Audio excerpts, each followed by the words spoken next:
Welcome back, everybody. It's good to be with you. I'm excited today to talk with you about the power of opinion in your marriage. So today we're going to talk about that topic and how having an opinion and being a little bit of an opinionated person can go a long way in helping the health and the wellness of your relationship. So stay tuned.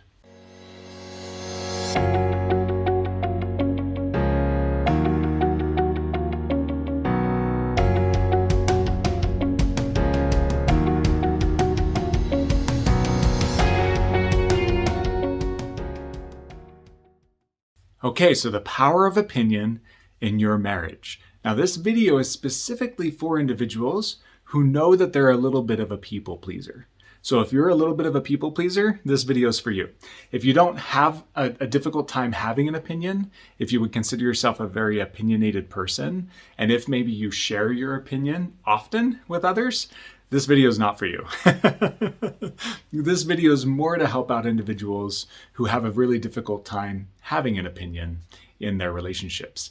And I run into this one a lot, and you would think, it's kind of ironic because you would think that this topic, there would be no place or need to talk about this issue with individuals, that individuals who are really good at thinking about and catering to the needs of others would make really good partners in a relationship. And in many ways they do. It's not a bad quality. In fact, probably the whole world could use a little bit more of this willingness to place other people's needs and preferences in priority in their lives, right? Many of us struggle with self-centeredness, self-focus, and it makes it difficult for us to prioritize other people. But there's a few people out there in the world who are really good at letting other people's opinions, needs, and preferences come before their own. In fact, so good at it that sometimes it can hurt their relationship. And it's you. It's that individual that I'm hoping to speak to today. And there's 4 reasons why saying yes less might be helpful in your marriage. Learning to say no, or learning to be contrary, learning to be a little less agreeable, learning to have a little bit more preference and need and opinion, and asking for there to be room made in the relationship for that. And here's the first one. Sometimes when we're too agreeable, we can adopt an obligation mindset. So an obligation mindset is when I feel like I must say yes, or I must agree, or I must go with another person's needs. That's what makes me a good person, and that's what makes me a good partner.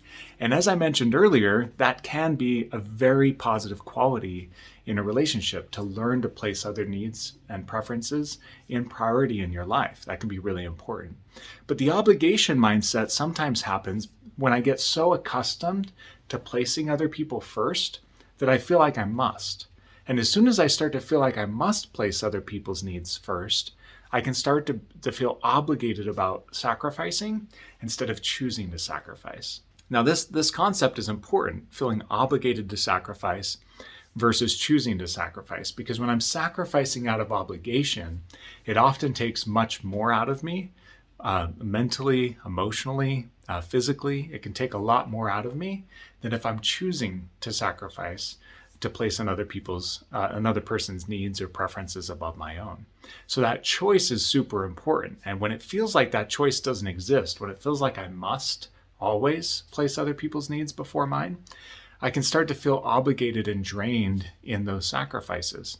Over time, they can start to wear me down instead of fill me up. They give me a mindset that there is no choice, that I must, if I'm going to be a good partner. And that obligation mindset isn't super sustainable. Over time, it can leave me even feeling some resentment inside, or at minimum, some burnout inside. In the relationship, I can start to have less joy and hope, happiness. There's less bounce in my step, right? There's less optimism. I don't light up as much in that relationship anymore. I don't look forward to serving as much anymore. I don't look forward to spending as much time anymore.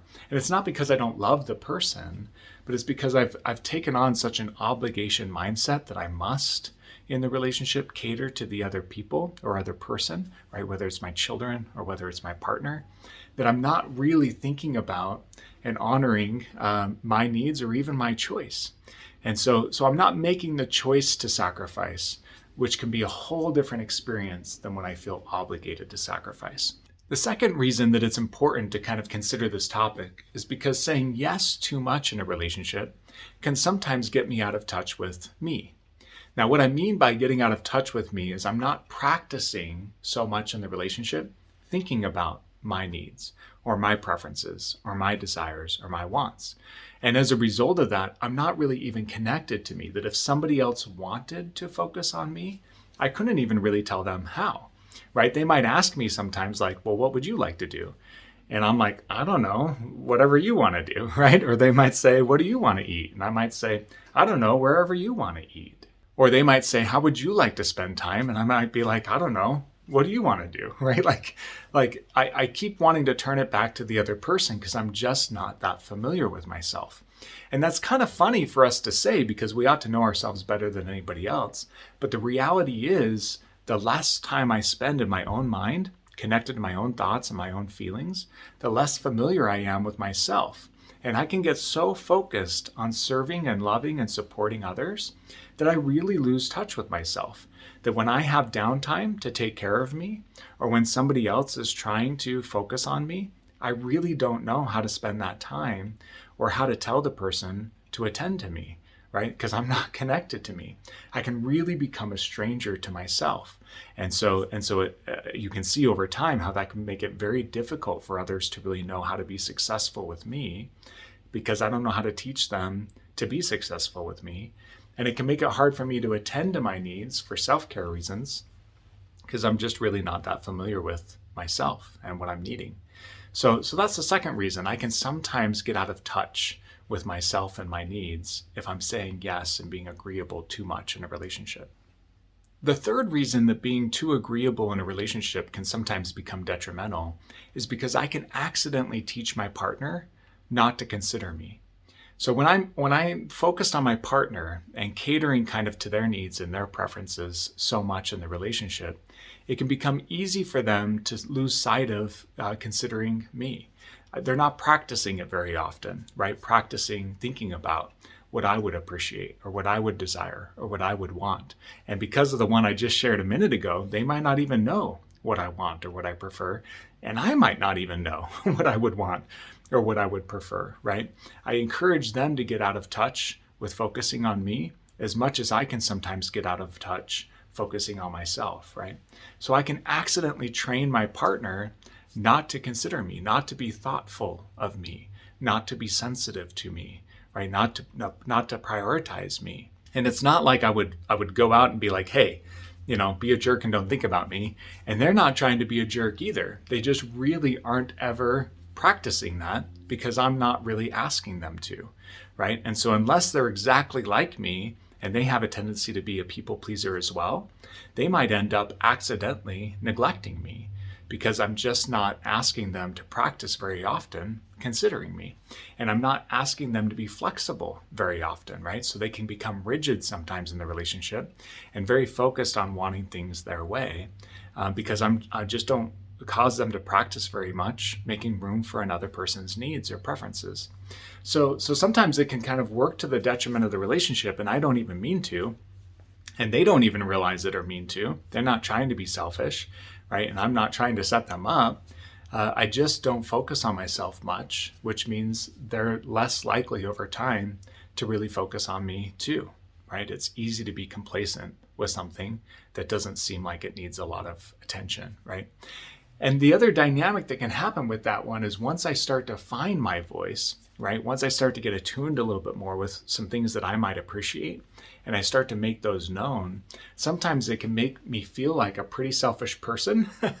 Like I can feel self-centered just for having an opinion or a preference. And sometimes my partner can start to feel like I'm being self-centered or selfish when I start to express one.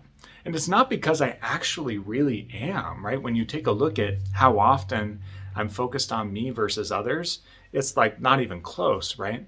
But because they're not used to it, they're not used to me thinking about me. And because I'm not used to it, I'm not used to thinking about me, I can feel a little selfish when I start to. And my partner can sometimes accuse me of being self-centered just because they're not used to me having an opinion, right? So be aware of that clue, right? That if you start trying to focus on you a little bit more and bringing you into the relationship a little bit more, you might feel this tendency to stop that and focus more on your partner instead, just because you're feeling a little selfish, or because maybe your partner will accuse you, right? And it's important to just know that that dynamic is only happening because I have an opinion so little, right? The frequency of that is so small that once I start to, it can feel like a lot, even though it might just be starting to get healthy as I think about me more. So keep that in mind. That's kind of an interesting dynamic that can happen. The final reason why it's important to take a look at myself and understand my needs and my preferences, my opinions a little bit more, is because when I don't do that, when I'm neglecting my self-interest and my self-needs and my self-care, it can become really easy to leave little room for myself in my life, right? I can focus all of my life on taking care of other people, which leaves little room for self-care, little room for me, my time, my needs, my hobbies, my preferences, right? That I might leave myself with very little out of the whole pie of my world, right? There might just be a tiny sliver for me. And sometimes for individuals who are really good at being people pleasers, sometimes there's no room left for themselves. They spend all day catering to others, and they're not very good at taking care of themselves. So that's a final reason why it's so important to take care of you and to take care of your relationship by trying to find your opinion more often. So these 4 reasons, to think about those, right? Like why having an opinion in a relationship can really help your marriage and help strengthen your marriage. Now, if you can relate to any of those 4, share with us in the comments below. Talk with us a little bit about that. Some experiences you've had in people pleasing and how it may have started to impact the health and the wellness of the relationship. And as you're sharing about that, if you don't relate to that at all, share with us about somebody that you know that has a difficult time thinking about themselves, that are very much a people pleaser, right? Share about that in the comments below. I hope this is helpful for you to consider, all you people pleasers out there, right? For you to consider how you can actually help improve the health and the wellness of the relationship by considering yourself a little bit more and asking your partner to do the same. I hope you have a wonderful day today. Please share our content, and we look forward to being with you again soon. Take care.